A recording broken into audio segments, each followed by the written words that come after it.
Well, good evening, all you wonderful people out there. Thanks for staying up late with us here on NBC News Channels 13 Now.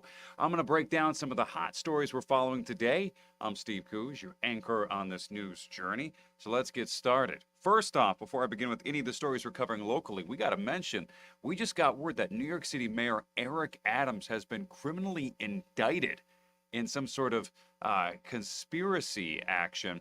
We're trying to get to the bottom of exactly what the criminal charges are in this case. The New York Times is breaking this story, so we're also digging in on it. So stick with us. We're going to have a lot more on this one probably tomorrow because, again, it's 10 o'clock at night, and the police departments and FBI who are carrying out these indictments and investigation into New York City Mayor Eric Adams, it's late, and they are not returning our phone calls right now. So stay tuned on that. New York City Mayor Eric Adams under criminal indictment. Our top local story we're following. This one coming to us from Rensselaer County. This is a story we've been talking about for a number of days. A 13-day trial following a number of Rensselaer County defendants who allegedly committed ballot fraud. Remember this one? Does it sound familiar?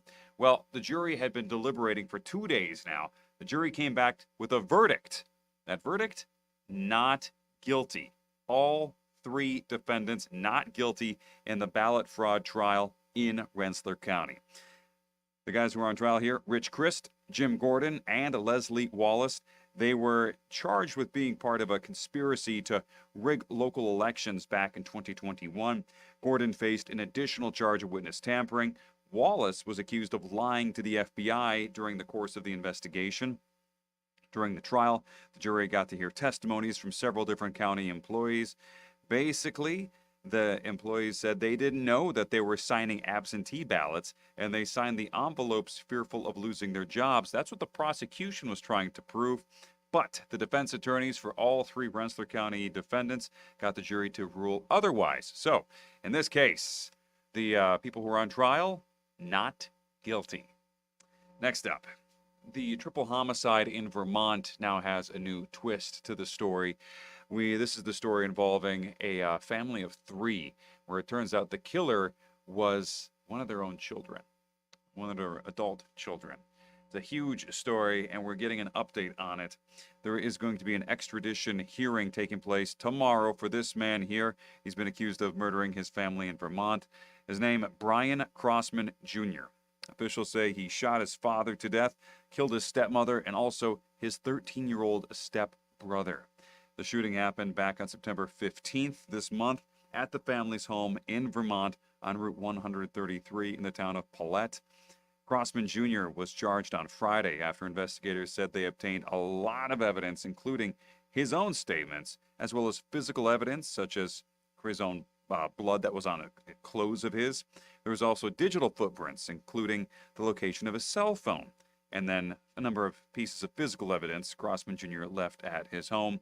The big question, why did this young man decide to kill his own father as well as his stepmother and stepbrother?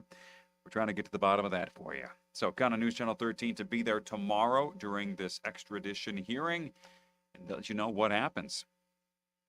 The final story we're covering for you tonight is about the cost of food. Not what you're paying, but what our own local restaurants here in the capital region are having to pay. Because if you wonder why things are getting more expensive when you're trying to eat out, well, inflation does have a bit to do with that. However, some local restaurants are trying to ease the effect of inflation on everybody. Family-owned businesses are getting hit really hard. Back in 2020, the price of 50 pounds of flour, you saw it there, was about $15.50. That price has gone up.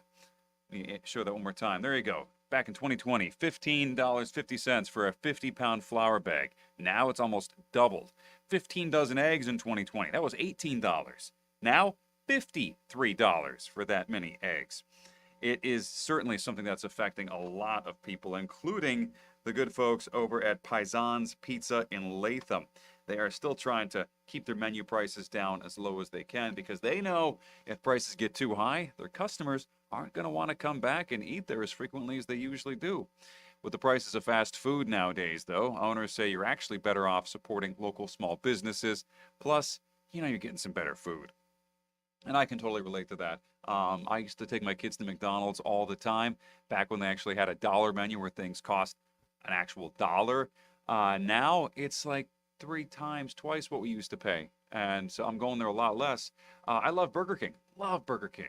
But if you want like a Whopper Value Meal, you're looking at like $11, $12 sometimes. You can go to a regular restaurant and get a full meal or sandwich for that exact same price. The quality usually a lot better than the fast food stuff. So until prices come down, you're better off eating at the small local businesses. And of course, you're supporting local businesses as well in the process, which I think we can all agree is a much better thing than supporting multi-billion-dollar corporations that are franchised all across the world. So support local. It's about the same price now for fast food and regular restaurant food anyways. Well, that's going to wrap us up here at NBC News Channel's 13 Now. We're going to be live for you coming up here at our 11 p.m. newscast in just a little bit. Tune in there for all the newest information, including we'll be talking to a couple of local Capital Region residents who are down in Florida, where they're about to get hit with what is expected to be a Category 4 hurricane headed their way. We're talking Hurricane Helene and our local residents who are right smack dab in the path. You don't want to miss out on that. Got a lot of other good stuff too. Hopefully we see you there. But if we don't, make it a great night. We always appreciate you being here and spending your night with us. Have a good one.